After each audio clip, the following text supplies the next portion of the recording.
Agriculture implements. Before sowing the seed, it is necessary to break soil clumps to get better yield.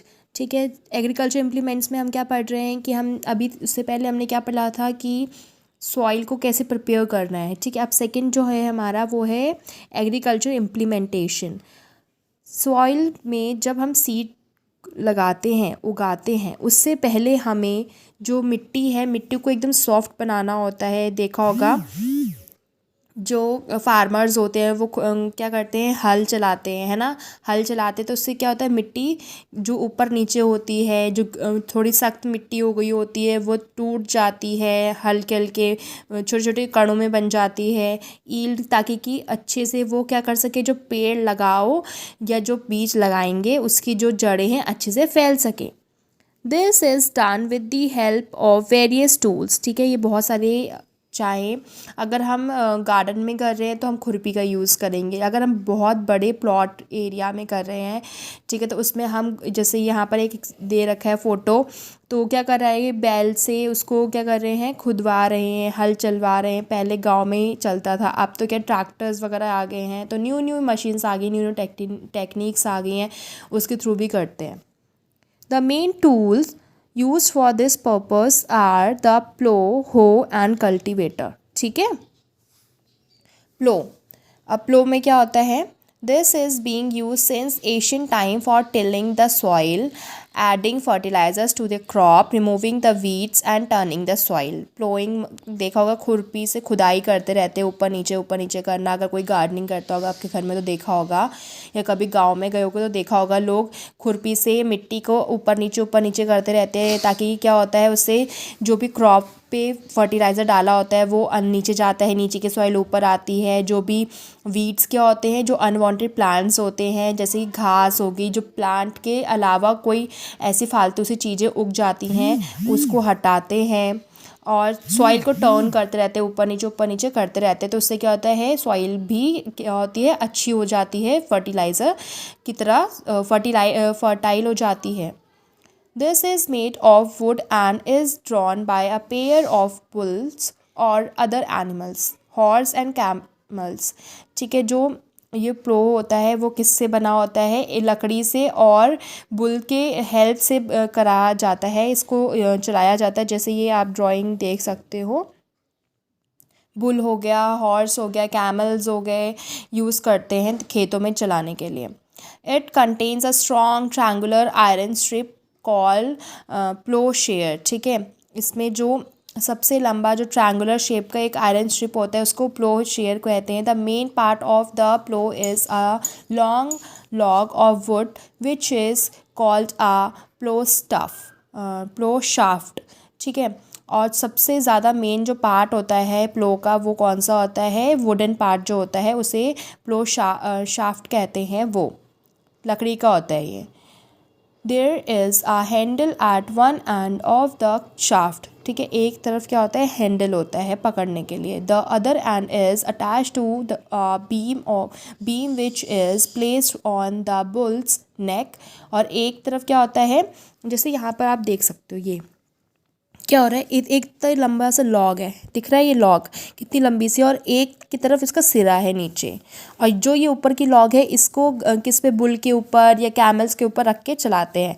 ये देखिए पूरा structure दिखा रखा है, जैसे कि जो ये चीज़ है हमारा नीचे वाला पार्ट जिससे खुदाई होती है वो क्या है, प्लोशियर। जैसे ये खोद रहा है, नीचे को खोद रहा है ना, पूरा मिट्टी को खोदता है ये चीज़, तो प्लोशियर हो गया। ये प्लो शाफ्ट हो गया, जो पकड़ने वाली, ये जो ये देख रहे हो आप, ये चीज़ ये देख रहे हो आप, ये चीज़ है प्लो shaft.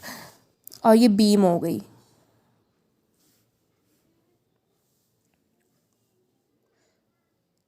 One pair of bulls and a man can easily operate the plough. ठीक है, या तो हम एनिमल का यूज़ करके एक तरफ से हम इनको रखते हैं और पीछे से आदमी चलाता है उसको।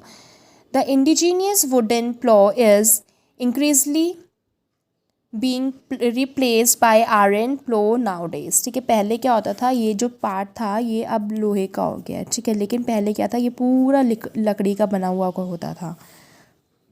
हो, it is a simple tool which is used for removing weeds and for loosening the soil. हो देखा होगा आपने, जो हो होता है वो बहुत छोटा सा और सिंपल सा टूल होता है जिससे हम घास वगैरह या फिर जो भी फालतू प्लांट, जैसे हमने जो प्लांट या क्रॉप उगाया है उसके अलावा कोई प्लांट अगर उग गया उसको हटाने के लिए और मिट्टी को खोदने के लिए, सॉफ्ट करने के लिए हम इस हो का यूज़ करते हैं। It has a long rod of would और आयरन। ठीक है, इसमें खूब लंबा सा लकड़ी का या तो आयरन का लगा हुआ होता है रॉड।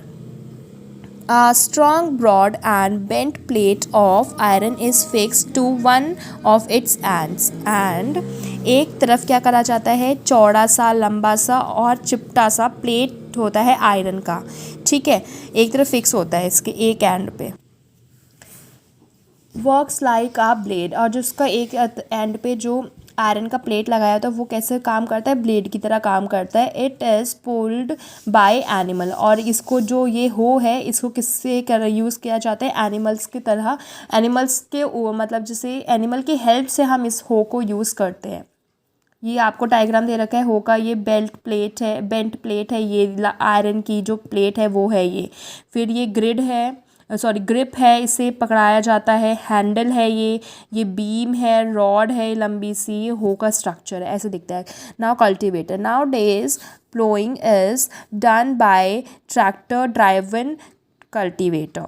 जो कल्टीवेटर है अब ट्रैक्टर के यूज़ से किया जाता है, ट्रैक्टर चलाता है। जैसे ये एक आदमी ट्रैक्टर चला रहा है, इसके पीछे हो ये लगा हुआ है कल्टीवेटर, तो ट्रैक्टर की हेल्प से ये कल्टीवेटर चलता है। The use of cultivator saves labour and time, और जो अगर हम कल्टीवेटर का यूज़ करते हैं तो उससे क्या होता है, लेबर मतलब जितना हार्डवर्क पहले लोग गाय या भैंस या बैल को लेके अपना खेत जोतते थे, उससे ज़्यादा अच्छा है कि ट्रैक्टर का यूज़ करके ये कल्टीवेटर चलाना। देखो इंसान सिर्फ बैठा हुआ है, उसमें क्या होता था, साथ साथ चलना पड़ता था और टाइम भी ज़्यादा लगता था, है ना। लेकिन इसकी हेल्प से क्या है, मशीन के हेल्प से क्या हुआ, एक टाइप से हमारा टाइम और बच गया और लेबर मतलब वो मेहनत भी बच गई हमारी। ठीक है, तो ये एक आपको डायग्राम दिखा रखा है, cultivator driven by a tractor. ये कल्टीवेटर लगा हुआ है, ड्राइव किसके वजह से हो रहा है, ट्रैक्टर के पीछे लगा होता है ये। Now sowing. Sowing is an important part of crop production. Before sowing, good quality seeds, clean and healthy seeds of a good variety are selected. Sowing पहले, अब कोई भी बीज लगाने से पहले, ठीक है, सोन करने से पहले, लगाने से पहले सबसे ज़्यादा मेन इंपॉर्टेंट यही तो है, तभी तो जब हम कुछ बीज डालेंगे तभी तो कोई प्रोडक्शन होगा, तभी तो कोई क्रॉप आएगी। तो सोइंग करने से पहले हमें क्या करना चाहिए, गुड क्वालिटी ऑफ सीड्स देखने पड़ते हैं। हमें अच्छे बीज और बेकार बीज में सिलेक्शन करना पड़ता है, और जो अच्छे बीज है उसमें भी साफ़ करने होते हैं, उनको अच्छे हेल्दी सीड्स होने चाहिए, अच्छी वैरायटी के होने चाहिए।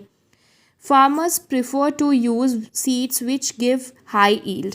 जो फार्मर्स होते हैं सबसे ज़्यादा वो ऐसे सीड्स को चुनते हैं जिसमें ज़्यादा पैदावार हो उनकी। ठीक है, सिलेक्शन ऑफ सीड्स, अब सीड्स का कैसे सिलेक्शन होता है, are there seeds which float और वाटर ऑन वाटर। ठीक है, कुछ ऐसे सीड्स होते हैं, एक मिनट, ये हम एक्टिविटी पढ़ लेते पहले। Activity 1.1, take a beaker and fill half of it with water. एक बीकर लेना है, उसमें आधे तक पानी भर लेना है। Put a handful of wheat seeds and stir well, और आपको मुट्ठी भर के जो आपके गेहूं के दाने हैं उसको उस पानी में डाल देना है और हिला देना है। ठीक है, वेट फॉर सम टाइम, और कुछ समय तक वेट करना है आपको।